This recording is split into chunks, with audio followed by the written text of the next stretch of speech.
नमस्कार, मैं रचना शर्मा चढ़ती कला टाइम टीवी देख रहे हैं सभी दर्शकों का स्वागत करती हूं। आप देख रहे हैं हरियाणा के समाचारों की शुरुआत से पहले एक नजर आज की मुख्य सुर्खियों पर।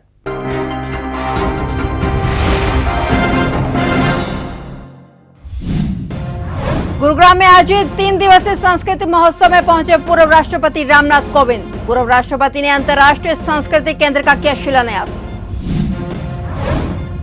24 घंटे में संयुक्त इंस्पेक्शन टीम बनाएंगे हरियाणा राजस्थान। सीएम ने हरियाणा और राजस्थान के अधिकारियों के साथ की संयुक्त मीटिंग। हरियाणा हिमाचल सीमा पर 7,000 करोड़ रुपए की लागत से बनेगा डैम। बार बार आने वाली बाढ़ से मिलेगा छुटकारा।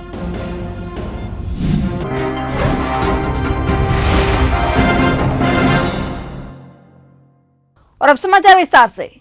गुरुग्राम के इंटरनेशनल दिव्य परिवार सोसाइटी द्वारा सेक्टर 9A स्थित श्री SN सिद्धेश्वर स्कूल में आयोजित 3 दिवसीय सांस्कृतिक महोत्सव का शुभारंभ हो चुका है। आज रविवार को इस सांस्कृतिक कार्यक्रम में देश के पूर्व राष्ट्रपति रामनाथ कोविंद के साथ महाराष्ट्र के पूर्व राज्यपाल भगत सिंह कोश्यारी भी साथ में मौजूद रहे। इस कार्यक्रम का शुभारंभ भारत अंतर्राष्ट्रीय सांस्कृतिक केंद्र के शिलान्यास के साथ हुआ। इस केंद्र का निर्माण सेक्टर 9A में स्थित 5 एकड़ भूमि पर किया जाएगा। इस केंद्र को देश विदेश की सांस्कृतिक गतिविधियों मुख्य माध्यम बनाया जाएगा। साथ ही इसमें सरस्वती नदी के अवशेषों को भी साथ में संग्रहालय में बनाया जाएगा। मुख्यमंत्री मनोहर लाल ने कहा कि राजस्थान के भिवाड़ी से हरियाणा के धारूहेड़ा क्षेत्र में आने वाले औद्योगिक इकाइयों के केमिकल युक्त गंदे पानी की समस्या का हर हाल में समाधान किया जाएगा। इसके लिए 24 घंटे के अंदर हरियाणा और राजस्थान के अधिकारियों की संयुक्त इंस्पेक्शन टीम बनाई जाएगी। यह टीम समस्या के स्थायी समाधान के लिए सभी बिंदुओं पर विचार कर कार्य करेगी। मुख्यमंत्री मनोहर लाल ने आज धारूहेड़ा में आयोजित हरियाणा और राजस्थान के अधिकारियों के साथ संयुक्त मीटिंग की अध्यक्षता की। बैठक में मुख्यमंत्री ने कहा कि भिवाड़ी से निकलने वाले केमिकल युक्त पानी की वजह से धारूहेड़ा के लोगों को दिक्कतों का सामना करना पड़ रहा है। बैठक में इस बात पर सहमति बनी कि हरियाणा और राजस्थान के अधिकारियों की एक संयुक्त टीम बनेगी। यह एक तरह की तालमेल कमेटी होगी और इस समस्या के स्थायी समाधान के लिए लगातार काम करेगी।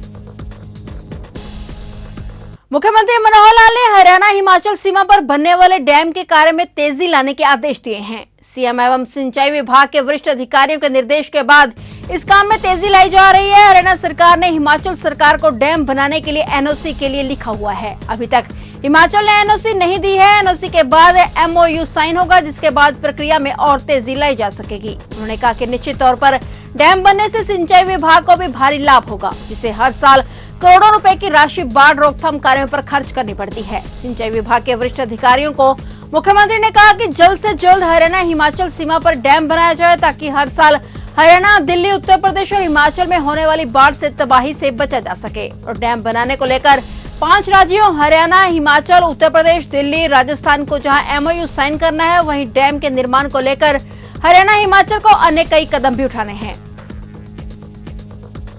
हरियाणा में आज 6 जिलों में बारिश होने का अलर्ट है। मौसम विभाग ने हल्की से मध्यम बारिश होने के आसार जताए हैं। इन जिलों में उत्तर हरियाणा के पंचकुला, अंबाला, करनाल, कुरुक्षेत्र और कैथल जिले शामिल हैं। बता दें कि राज्य में अभी भी 606 गांव और 33 शहरों में बाढ़ का प्रभाव है। चिंताजनक बात यह है कि बाढ़ग्रस्त इलाकों में तेजी से पानी से संबंधित बीमारियों का खतरा बढ़ रहा है। शहर के साथ ही गांव में आई फ्लू संक्रमण तेजी से बढ़ रहा है और अब तक सूबे में 4,700 लोग इस संक्रमण की चपेट में हैं। करनाल जिले के गांव तखाना में एक दर्दनाक हादसा हो गया, जिसमें 2 स्कूली छात्रों की जोहड़ में डूबने से मौत हो गई। बताया जा रहा है कि दोनों छात्र एक साथ घर जा रहे थे। जब वह जोहड़ के पास पहुंचे तो हिमांशु नामक छात्र जो चौथी में पढ़ता था, उसका पैर फिसल गया और वह जोहड़ में जा गिरा। उसको बचाने तुरंत वरुण ने छलांग लगा दी और उसको बचाने के चक्कर में वह भी डूब गया। दोनों की मौत हो गई। वहीं 2 छोटे छोटे बच्चों की मौत से गाँव में मातम का माहौल है। 36 साल नगर निगम में सेवा देने के बाद रिटायर्ड हुए कर्मचारी राजेंद्र सिंह पर किसी व्यक्ति द्वारा भ्रष्टाचार के आरोप लगाए गए हैं। बता दें कि उस व्यक्ति ने राजेंद्र सिंह की चंडीगढ़ में कोठी, BMW कार सहित करीब 20 करोड़ रुपए की प्रॉपर्टी रिश्वत लेकर अर्जित करने के आरोप लगाए हैं। इतना ही नहीं, इस व्यक्ति ने राजेंद्र सिंह पर यह भी आरोप लगाया कि रिटायर होने के बाद उन्होंने कई जरूरी दस्तावेजों पर अवैध तरीके से सिग्नेचर भी किए हैं। वही रिटायर्ड कर्मचारी ने जवाब देते हुए कहा कि उन पर जो आरोप लगाए गए हैं वे निराधार हैं। उनके विरोधी उनके खिलाफ कोई षड्यंत्र करके उनकी छवि को खराब करने में लगे हुए हैं। जबकि 36 साल के अपने कार्यकाल में उन्होंने कभी किसी से 1 रुपए की रिश्वत भी नहीं ली। उन्होंने ये भी कहा कि वे हर तरह की जांच के लिए तैयार हैं। कुछ दिन पहले एक शिकायतकर्ता ने, मैं जानता नहीं, एक तरफा बाइट चलाई थी जिसमें मेरे ऊपर निराधार आरोप लगाए गए थे। और आगे मैं यहाँ नगर निगम में बेदाग 36 साल नौकरी करने के बाद 31 जनवरी 2023 को रिटायर हो गया था। मैं उस टाइम बतौर सब रजिस्ट्रार नोडल ऑफिसर नगर निगम कार्यरत था। ये सब आरोप लगाए गए हैं आप पर कि आप रिटायर होने के बाद आपने कुछ दस्तावेज साइन वगैरह किए थे और आपकी कोठी बताई गई है, आप पर जो है वो भ्रष्टाचार का आरोप है। क्या ये पूरा मामला है? सर, इसके बारे में बताना चाहूँगा, जो कि आरोप लगाए गए रिटायरमेंट के बाद दस्तक किए थे, वो ओल्ड फरीदाबाद की कहानी थी। वहाँ के सिपाही निरीक्षक ने मुझे ऑन कॉल बुलाया था, किसी कोर्ट मैटर की हम तैयारी कर रहे थे। उस टाइम मौके पर जल्दबाजी में बगैर देखे, बगैर पढ़े हुए वो हस्ताक्षर इनिशियल करवा लिए गए थे। लेकिन बाद में मुझे पता लगा ये मेरे टाइम के नहीं हैं, ये अब तुरंत के हैं। तो मैंने उनको आगे एप्लीकेंट को ना बंटवा कर उनको सुरक्षित स्थान पर रखवा दिया गया था। और जैसा कि आरोपी ने मेरे ऊपर आरोप लगाया है, भाई चंडीगढ़ में कोठी है, तो तब 30 करा लेंगे। चंडीगढ़ में मेरी कोठी होगी तो वो सामने आ जाएगी, नहीं होगी तो शिकायतकर्ता मेरे को दिलवा देगा। नारनौल में बस स्टैंड के पीछे कर्मचारी कॉलोनी में एक मेगा मार्ट के वर्कर के साथ बंदूक के बल पर करीब 10 लाख रुपए की दिन दिहाड़े लूट हो गई। सूचना पाकर पुलिस मौके पर पहुंची और आसपास लगे सीसीटीवी कैमरे खंगाले गए। जानकारी के अनुसार स्मार्ट मेगा मार्ट पे काम करने वाला कर्मचारी प्रदीप कर्मचारी कॉलोनी स्थित मार्ट के मालिक के घर पेमेंट लेने के लिए आया था और वह पेमेंट का बैग लेकर घर से वापस जा रहा था। इस दौरान बस स्टैंड की ओर से जाने वाले मोड़ पर बाइक सवार नकाबपोश 2 बदमाश आए और उन्होंने प्रदीप की बाइक को रुकवा लिया और उसके पीछे भी 2 बाइक सवार थे। उन्होंने प्रदीप की कनपट्टी पर बंदूक लगा दी और इसके बाद वे बैग को छीनकर फरार हो गए। पुलिस आरोपियों की तलाश में जुटी हुई है। हकीकत नगर स्थित धरना स्थल पर चल रहे आशाओं का धरना आखिरकार सीएमओ संजीव मांगली के आश्वासन के बाद खत्म हो गया। बता दें कि कई दिनों से हकीकत नगर स्थित धरना स्थल पर आशाओं ने अपनी विभिन्न मांगों को लेकर धरना दिया हुआ था। आशाओं ने कल डीजल छिड़कर आत्महत्या करने की भी कोशिश की थी। उसके बाद सभी अधिकारी मौके पर पहुंचे और मामले को शांत कराया था। वहीं आज सीएमओ संजीव मांगली के लिखित आश्वासन के बाद धरना स्थल पर पहुंचकर धरना समाप्त करवाया गया। तो इसमें लगातार इनसे हमारी बात हो रही थी।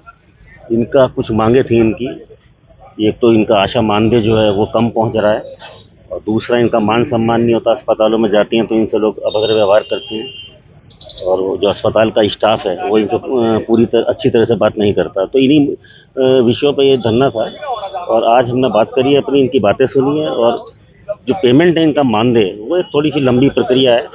पहले वो ब्लॉक लेवल से हो जाता था, लेकिन अब वो ब्लॉक लेवल से नहीं होता। वो ब्लॉक से 6-7 चैनल उसके होते हैं। वो आशा अपने वाउचर भरती है, वो एएनएम्स को देती हैं, एएनएम्स वेरीफाई करती हैं, फिर वहाँ बीसीपीएम होते हैं, फिर वो बैम के पास आते हैं, वहाँ का एमओआईसी इसको क्लियर करता है, फिर वो जिले पे आते हैं, जिले पे फिर डैम होते हैं, वो उसको फाइनली उसका पैसे का वो करते हैं पीएफएमएस। तो ये सब प्रोसेस में कहीं ना कहीं थोड़ी बहुत कुछ कमियाँ थी। तो वो कुछ अकाउंट्स की भी प्रॉब्लम्स थी। वो सारी चीज़ें हमने बैठ के दिन रात काम करके उस पर ठीक किया और आशाओं का बहुत अच्छा पेमेंट हमने करा दिया है। कुछ विशेष आशाएं हैं जिनके निजी खातों में कोई दिक्कत है या वो है, तो हम बैंक के थ्रू जाकर उनको भी ठीक करा रहे हैं। और प्रदेश में आशा का जो हमने मानदेय है उसमें सहारनपुर का बहुत अच्छा स्थान है। हम पहले 20 जिलों में आशा मानदेय में, तो ऐसी कुछ नहीं कुछ छोटी चीज़ें और थी जो इनके मान सम्मान की थी।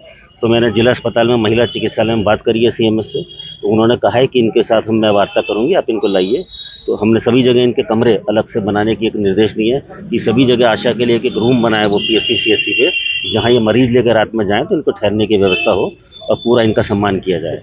हिसार की भूमि पर गौ संरक्षण और संवर्धन की रणनीति बनाई जाएगी। विप ने गौ सेवा में लगे 4 विभागों को मिलाकर गौरक्षा विभाग का गठन किया है। हिसार में 16 अगस्त को प्रदेश की पहली बैठक होगी और कार्यकारिणी घोषित होगी। विश्व हिंदू परिषद का गौरक्षा विभाग दूध दही के राज्य में नए गौ अनुसंधान केंद्र और गौशालाएं स्थापित करने पर मंथन कर रहा है। इसके तहत सोनीपत में देश का दूसरा सबसे बड़ा गौ अनुसंधान केंद्र स्थापित करने की तैयारी कर ली गई है, जिसके लिए जमीन की तलाश की जा रही है। और इन सभी बिंदुओं पर मंथन के लिए 16 अगस्त को हिसार में गौरक्षा विभाग की तरफ से बैठक होगी, जिसमें प्रदेश कार्यकारिणी की घोषणा की जाएगी। फरीदाबाद के सेक्टर 55 में आज पुलिस द्वारा जनता के साथ मिलकर राहगिरी कार्यक्रम का आयोजन किया गया। इसमें मुख्य रूप से जनता को योगा सिखाया गया और कार्यक्रम के अंत में नाच गान भी किया गया। साथ ही जनता को साइबर क्राइम के अलावा अन्य अपराधों, सड़क सुरक्षा नियमों के बारे में जागरूक करते हुए जनता को बताया गया कि पुलिस उनके दोस्त है और इसलिए कोई भी समस्या हो तो वह पुलिस को सहायता के लिए बुला सकते हैं। डीजीपी के आदेश के बाद अब सहारनपुर में हर गली चौराहे पर सीसीटीवी कैमरे लगेंगे। इसमें प्रशासन के साथ साथ आम जनता भी शामिल होगी। प्रशासन और पुलिस महकमा लोगों से सुरक्षा के लिए सीसीटीवी लगाने की अपील करेगा। जहां पर सीसीटीवी लगे हैं उनमें संपर्क कर यह सुनिश्चित कराएगा कि उनके वहां लगा कैमरा ठीक है या नहीं। ठीक नहीं होने की दिशा में उसे ठीक कराने के लिए प्रेरित किया जाएगा। जिन व्यापारिक प्रतिष्ठानों और अन्य स्थानों पर कैमरे नहीं लगे हैं ऐसे लोगों से समन्वय कर कैमरे लगवाने के लिए प्रेरित किया जाएगा। डीजीपी महोदय के निर्देश पर ऑपरेशन दृष्टि चलाया जा रहा है, जिसका उद्देश्य ये है कि पूरे सभी जनपदों में अधिक से अधिक मात्रा में हम लोग कैमरे लगवाएं, जिससे कि अपराधों पर भी रोकथाम हो सके और कानून व्यवस्था को बनाए रखने में मदद मिल सके। इसके मद्देनजर अभियान के तौर पर रेंज के तीनों जनपद में भारी मात्रा में कैमरे पुलिस द्वारा भी लगाए जा रहे हैं। साथ ही साथ जनता के साथ भी मीटिंग की जा रही है और उनको भी इस बारे में जागरूक किया जा रहा है कि जहाँ भी जो भी उनके प्रतिष्ठान है वहाँ पर कैमरे वगैरह लगाएं और इससे हमें कानून व्यवस्था बनाए रखने में भी मदद मिलेगी और अपराध नियंत्रण में भी सहायता मिलेगी और ये एक अभियान के तौर पर चलाया जा रहा है। तो ये थे हरियाणा के समाचार और नए समाचारों के साथ फिर से हाजिर होंगे। तब तक के लिए देखते रहिए चढ़ती कला टाइम टीवी।